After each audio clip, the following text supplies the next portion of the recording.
So, Dr. Murugappan, just talk us about this new initiative, Hemisphere, how it came about and your involvement. Yeah, so Femisphere is a subcommittee within the Tamil Association of Queensland. Tamil Association is a South Indian nationality group. They all speak and it does involve some Sri Lankan community within that group. They speak the same language called Tamil. And for about now 39 years, this association has been running in Queensland.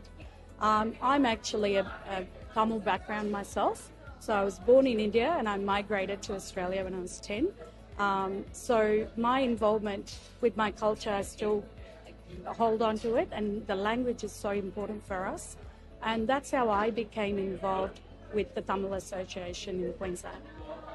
The Femisphere is a women empowerment subcommittee for this particular group, but they're actually more inclusive of any women from any migrant population. It doesn't have to be Tamil speaking, and that really attracted me to it. And the other thing is I was invited to be giving the inaugural speech at the Femisphere 3 weeks ago.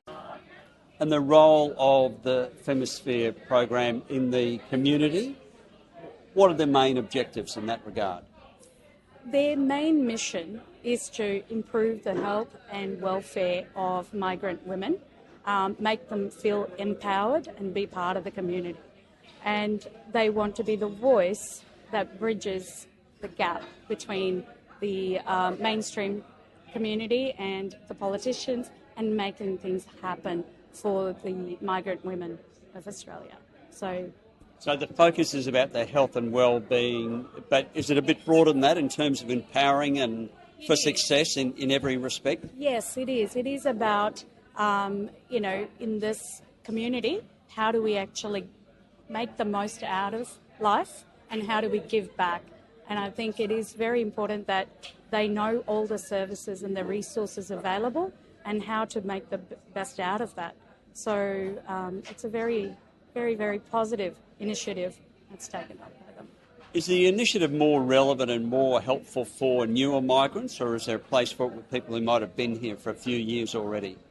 I think there is a role for any migrant, including myself. We're all at different phases of life, and it is so important to know, for those who are newcomers, just getting around the place is a big deal. And then you've got others who are established, but they're bringing up their children in this community and to maintain language and culture, but also emphasise the health and well-being of the next generation. And that is so important as well, yeah. And I guess given Breast Cancer Awareness Month, there's some messages and issues that you would like that are close to your heart and your work in terms of empowering them, making them aware and then prioritising their breast care health. Yeah. You're right, Ian. I think this month of October is about self-care. I would like to think of it like that. And for women in the Tamil community or just any migrant women, it is about finding that time to put themselves first for at least half a day to book themselves into breast screen and make the time to have screening if they're eligible for it. If they're not eligible, then actually doing breast examination and start from this month onwards to do self-examination every month. You are number one. You're worth it. You should put yourself number one. For you. Are there any cultural issues that are a little more specific to migrant communities that you encounter? I think particularly in the Asian community, there is the upbringing or the health values are about treating the actual problem, not looking for the problem. So often screening is considered as, I don't want to find the problem, But the key message here is early detection for breast cancer leads to better survival. And we don't want to miss that opportunity. And there is so many treatment modalities available. There's so many options available when it's detected nice and early.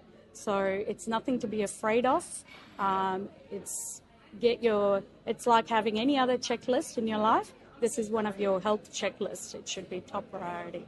And lastly, for migrant women who may not have had a lot of interactions with the health system in Australia, I mean, it is world class and there are a range of treatment options, aren't there? And the outcomes are so good for people with breast cancer diagnosis these days, aren't they? Just talk us through some of those aspects. So with early detection of breast cancer, we're able to provide the surgical treatment but also the oncological treatment. And here in Australia, we're so lucky we have the screening service, which is not existent in some of the other developing nations.